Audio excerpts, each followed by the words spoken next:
Hi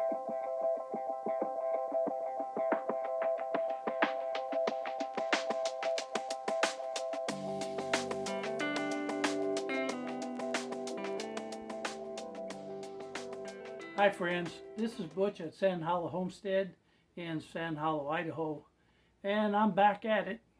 I'm preserving more food. Now today I've got a couple of jobs to do. One is I have a bunch of rice that I need to put up. We have a 50-pound bag of rice that we want to store better. So our intent is to put it into jars that we can bring in one at a time and then utilize it. And instead of putting it into food saver bags or mylar bags, we're going to put it into these half-gallon jars. And I do have more. We're trying to build up more of these types of jars for a little bit larger storage of those things that we feel are require bigger space. We're storing a lot of rice, we're storing a lot of beans and so forth. So that's what we're doing. The other job that I'm doing is I am going to cut this banana squash up. Now this is not what I call a large banana squash. Yes, it is probably 30 inches, 30 some inches long, but in the past I've been able to get them to where they were around 12 inches in diameter. I'm not complaining. This one worked out. But last year's garden struggled because while the high temperatures were hitting us, the garden hose that reached from my faucet down to my garden, it had collapsed on the inside, and it was a Harbor Freight hose. Believe me, I won't buy another one of those. I did go and buy, I think I went to True Value, and it cost me about $52 for 100 foot.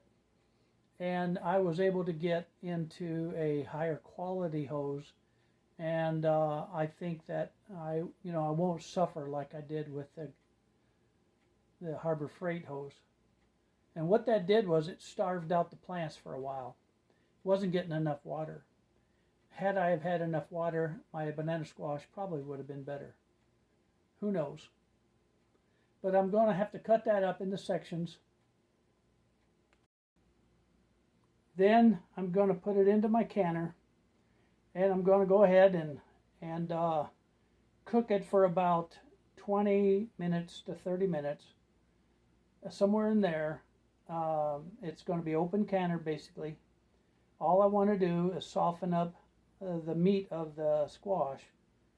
I'll then scratch all of that meat out of the skin, and obviously we're going to remove the seeds and whatnot. But then we put it through a strainer.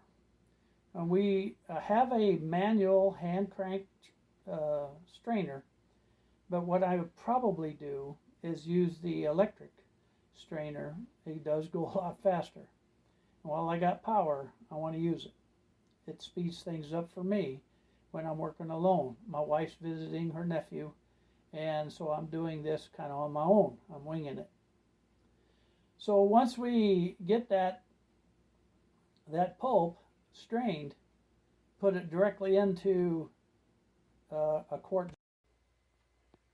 Now when we get them into the jars, I don't know that I'll use these. I may use wide mouth, but eventually I will use these also. And I got quite a bit of Waltham butternut squash, and I also have, I think, at least 2 or 3 more banana squash, smaller ones. So I got a lot of squash to put up. And we put them in the jars, can them, pressure can them. I do believe it's pressure canning. I will have to look that up. It's been a while. Forgive me if I confuse you. You're just going to have to look up in the ball book just like I do. So the banana squash is going to get put up eventually. But for now, let's get going on the rice.